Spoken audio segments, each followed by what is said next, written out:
Good evening, everyone. Good evening, good evening. I know I come on just a little bit early. Just a little bit. But I'll wait until everybody gets in here before I start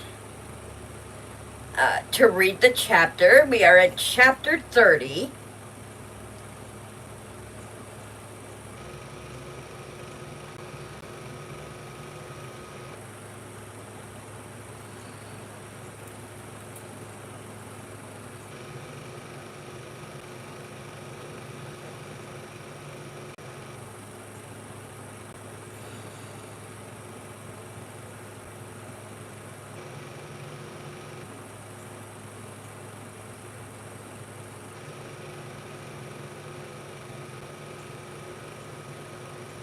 Hi, Paula. How are you? Yeah, I just came in a little early. I'm going to go ahead and start with the prayer. I forgot it last time. So I'm going to go ahead and do our prayer card before we start reading. Hopefully, everyone will be able to tell. We are live just a little bit.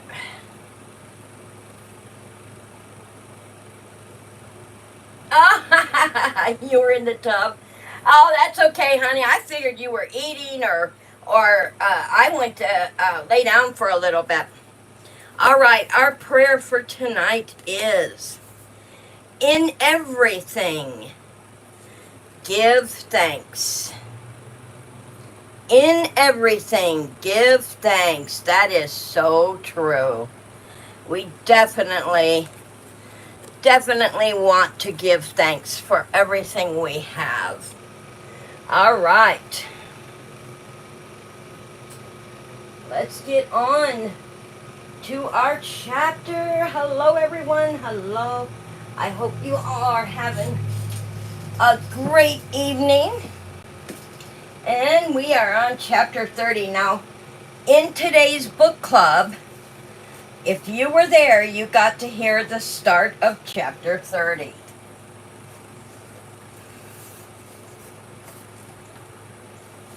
And it was pretty good. That's why I couldn't wait to delve. I give thanks to my friends. Oh, how nice. Yeah, that's true too. That's true too. Always give thanks for your family, friends. Exactly. Robin held up a dainty pink dress, and her heart felt like it was going to melt. It was incredibly cute. You have got to get this, she insisted, and draped it over her arm, along with the 10 other outfits she felt were absolutely necessary for Libby's daughter. Robin, I can't buy all this stuff. Remember, I'm on a limited budget. Maybe you are, but I'm not.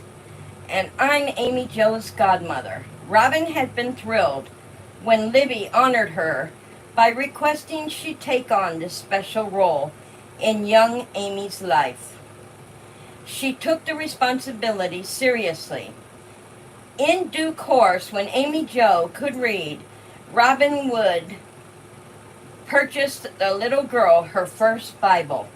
She'd see to it that Libby got her daughter to Sunday school, too. If Libby didn't go, then she'd escort the little girl personally. To Robin's way of thinking, every child needed to secure a foundation in faith, even if she personally hadn't darkened a church's doorway in years. She still considered faith important. I'm bushed, Libby said, her face beaming with happiness, not to mention out of money. Robin knew that Libby was anxious to get to the hospital to visit Ava and the baby. She already stopped by earlier that morning before heading out to do the shopping expedition, and was eager to return. Robin didn't know what time Libby had gotten home the night before, but she realized it must have been late. In all the years she had known Libby, Robin had never seen her friend so joyful, so excited. Robin was genuinely happy for her. The joy seemed to spill over onto her as well. How could it not? Despite the disappointment she felt after Roy's visit to her condo, she had become infected with Libby's happiness. It felt good to dwell on someone other than the judge. She just hoped his late wife had appreciated how much he loved her. Robin left Libby at around 2 that afternoon. Instead of going to the courthouse, she returned to her condo. If she showed up at the office, she was bound to be bombarded with work. That was the nature of the beast. Working as a prosecuting attorney, working from home, would be less intrusive than going into the office. Answering a day's worth of emails was sure to take her well into the late afternoon. Once home, Robin kicked off her shoes and poured herself a glass of iced tea. After a couple of sips, she logged onto her computer. Just as she suspected, the emails started to roll in, filling up the screen. She tackled them one at a time until she felt fairly confident that she had a handle on the most pressing ones. Now, when she returned to the office on Wednesday, the list of demands wouldn't overwhelm her. Her doorbell rang. Libby, for sure. Barefoot, Robin hurried to the front door, finding it amusing that they had parted only a few hours ago, and her friend was already back. Only it wasn't Libby. For the second time, she found Judge Roy Bollinger standing on the other side of the door, clenching a white sack in his hand. He looked completely out of his element. Seeing her, the color seemed to drain from his face. "Roy," she whispered, shocked to see him. Her eyes went wide until she feared they would fall out of their sockets. Since their last encounter, they had passed each other in the corridor nearly every day, and both had looked the other way, pretending she didn't know. "You're not sick?" he asked, and it seemed to disappoint him that she was obviously in good health. "No, you weren't in court," he argued. "I took a personal day." "Oh." Roy thrust the white paper bag at her and seemed eager to turn tail and run. Now that he was at her front door, she didn't want him to leave. "What's this?" she asked, delaying him. He made a efficient smile. "Chicken noodle soup. I assumed you must be ill." "As you can see, I'm perfectly fine." "I can see, and yes, you look just fine." He paused and cleared his throat. "Actually, you look more than fine. You look wonderful." Compliments didn't roll off Roy's tongue the way they did for some men, but she couldn't help but blush. "Do you want to come inside?" she asked. He hesitated. Now that she held the sack, he buried his hands deep inside his pockets. "You've never missed a day without being sick. Well, other than recently." "Until today," she amended, and then remembered she had called in sick following their disastrous date. "I was out shopping with a friend." "A friend?" he repeated slowly, casting his gaze down to his feet. Apparently he assumed her friend was male. "Libby Morgan, you met her the night we had drinks," she said, clarifying the issue. She didn't want to give him the impression that she was seeing anyone else, because she wasn't. Just as quickly, his eyes came back to meet hers, and he visibly relaxed. Of course I know Libby. She's adopting a baby girl, and she asked me to be the godmother. I helped her pick out what she needs for the nursery. No, babe. No, kitty. Come on. I'm trying to read. My beautiful cat is trying to claw me here, wanting my attention. I didn't know Libby was married. His brow crunched with a perplexed look. She isn't. It seemed a little ridiculous for the two of them to be standing in her doorway chatting like this. Roy, please come inside. She reached for his hand and gently brought him into her condo. He glanced around as if seeing it for the first time. Robin resisted the urge to tell him that she hadn't changed residence in the last week. I'm grateful to hear you're not ill. Roy, she said, and hesitated. Neither of them seemed to know what to say. She certainly didn't, and he seemed just as much at a loss for words. And so they just stood there, staring at each other. I've been doing some thinking, he blurted out. Oh, she said just as quickly. About what you said about you not being a replacement for Sally. Robin's knees felt like they were about to give out from under her. She sank into the sofa. As soon as she sat down, Roy did too. He was so close to the edge of the chair that for a moment she feared he might fall off. She waited for him to speak. He was the one who seemed to have something he wanted to say. Basically, you're right.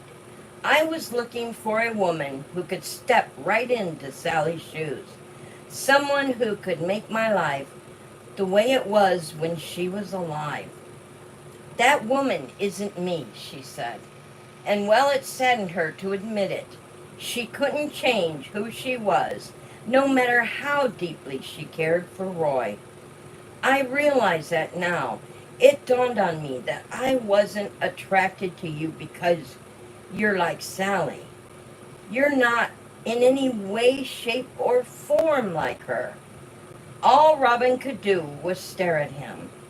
Sally would never get a tattoo. So he had noticed. Instinctively, she wanted to thrust her arm behind her back. Pride demanded she didn't. I admire you because you're decisive and direct, Roy continued. You have a strong work ethic and you care about the law, about helping those who are willing to accept help. Too many of us have become jaded and cynical when dealing with the criminal element. That was true. Her mother worried that was happening to Robin, and perhaps it was. Robin had a reputation at the courthouse for being hard on criminals and defense attorneys. Her attitude toward those who broke the law was unyielding. She believed in stiff consequences, but she didn't care what others thought of her. Save one man, Roy Bollinger. I came today to drop off the soup. I assumed you were sick, so I'm not really prepared, to talk about this. Robin wasn't about to let him go so soon. But you're here now, she argued. That I am, he said, and stared down at his hands. First of all, I want to apologize for being obtuse. I don't know what I was thinking, but I promise you, I'll never ask you to play bridge or go dancing unless that is something you want to do. That's in the past, Roy. But it eases your mind. Your apology is accepted. Thank you. His gaze connected with hers. He actually almost smiled, as if she lifted a heavy burden from his shoulders. I was hoping you'd be willing to give me another chance. He paused and seemed to be waiting for her response. I'd be willing. In that case, I'd like to ask you to have dinner. Tonight? Tonight, he echoed. If you're free, that is. Or tomorrow. Or the day after tomorrow. Or any day you suggest. He smiled completely now. Tonight will work. Great. He stood and reached for her hand, bringing her to her feet. He frowned when he saw the tattoo. What is that anyway? He asked. A Chinese character, which was the same thing she had told anyone who would ask.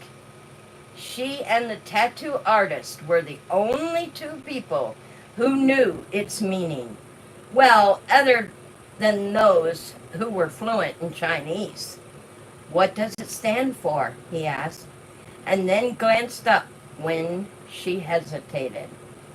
It's a little embarrassing, actually, she said, resisting the urge to pull her hand free. If she hadn't craved his touch, even in the most innocent of ways, she would have. Just being this close to him made her feel lightheaded. In her entire life, Robin had never felt this strongly about any man, not even her husband, as brief as that marriage had been. The tattoo embarrasses you now? Roy asked. Not really. Then, the meaning? Not that either, she admitted. Then what embarrasses you? She held her breath for several seconds before she was willing to tell him. My feelings for you. Robin stared at him, unable to breathe, unable to even blink. Feelings? Roy asked, his voice low and carefully modulated. Turning her wrist so he could see the tattoo again, she said, I haven't told anyone what this Chinese character means, but I'll tell you. His gaze held hers. Libby and I had a bit too much to drink and decided we would get a tattoo. Actually, she wanted one. I didn't, but when I went to the tattoo parlor with her anyway and helped her decide on a butterfly. So you got the tattoo when you were with her. Hers is in a place you'll never see, Robin added. Okay. While I was there, I started looking at all the different designs. None of them got attention or gave me the slightest desire to have something permanently placed on my body. Until I happened upon this Chinese character. Roy frowned slightly. It must have been a deep personal meaning for you. It does, she agreed, her voice weakening. It's the Chinese character for hope, she whispered. Hope, he repeated. Why that? You gave me that, Roy. I didn't ever think it was possible for me to care so deeply for a man as I do for you. I've admired you for so long and hoped that you might one day share my feelings. She stopped as she considered whether or not to bare so much of her heart. His entire face seemed to go limp. I had no idea. Since when? He asked. Having taken the conversation to this point, it didn't make any sense in turning back. Ever since we worked on that political committee all those years ago, you were the most decent, kindest man I had ever met. I dreamed of meeting someone like you for a very long time, and it never happened. My problem was that you were married to Sally, so I said nothing, did nothing. Oh, Robin! He slipped his arms around her and brought her close, pressing his mouth to hers. His lips were warm and moist, gentle and persuasive. He angled his head to one side and continued to kiss her until Robin was sure she would dissolve excuse me, into a puddle at his feet. Her hands roved his back and leaned in. By the time he eased his mouth from hers, Robin was trembling. He held her away from him, but his hands continued to cup her shoulders. I don't know that anyone has ever said anything more beautiful or more perfect to me. He leaned his forehead against hers. It would be very easy to love you. Happiness stole her over. Don't fight it, okay? He grinned. I don't think I could if I wanted to. Good. Oh my goodness, Roy and Robin back together. Roy and Robin back together. Pretty exciting.